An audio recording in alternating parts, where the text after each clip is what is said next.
we're gonna go slow and easy. Everybody's gonna stay safe and controlled, okay? In the fire service, we use a lot of tools to effect rescue. One of those tools are going to be ropes and consequently knots.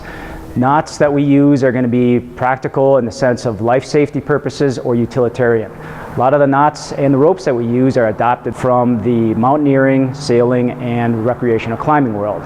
One of those knots that we use is called the figure 8 on a bight. So essentially what I'm going to do is start with a bight. This is called a bight where the rope double backs on itself. I know for myself, I have a certain arm length that I need to affect this knot. I'm going to double the bight over. I'm going to create one turn, a second turn, and what I'm going to do is put this inside portion on the outside to make that knot flat. I'm going to pull that bight or loop through, and it's called a figure 8 on a bight because this is the bight portion. This looks like a figure 8, hence the term figure 8 on a bight. So as a member of our technical rescue team, we use the figure 8 on a bight primarily for attachment points for our rescuers. So we will do a figure 8 on a bight on the end of the rope, let's say, and attach that to that individual's harness or the victim's harness.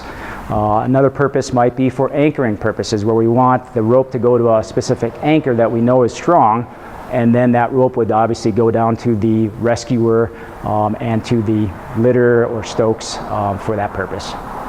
In on guide. One of the knots that we use is called the Bowline knot. The Bowline knot has been around for centuries, if not thousands of years. So it was primarily used in the sailing industry, and we've adopted it into the fire service as well as the recreational climbing world because it's strong, it's predictable, and it's going to withstand a lot of the rigors that we use as the technical rescue team. So with the Bowline, what I'm going to start is with the end of the rope. I'm going to double back the standing part. The standing part is essentially the rest of the rope itself. I'm going to create a turn in the rope, feed that end around the standing part and back through what we call the noose.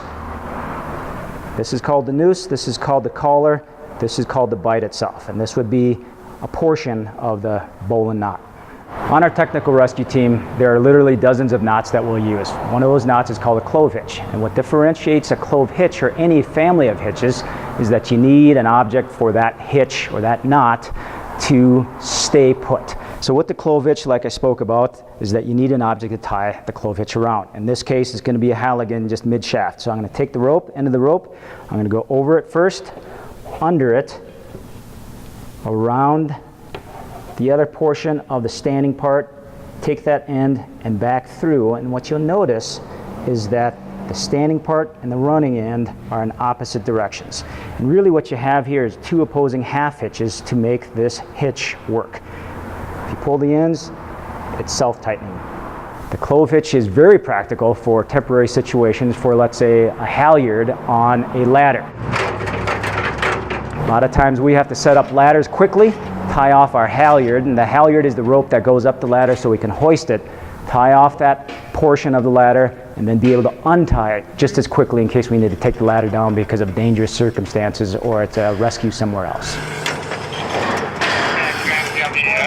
The last thing I want to add as a firefighter is that we practice these knots on a regular basis to ensure competency. If you're new to knots and ropes, please get together with an instructor to ensure that you're tying it correctly so that we all stay safe.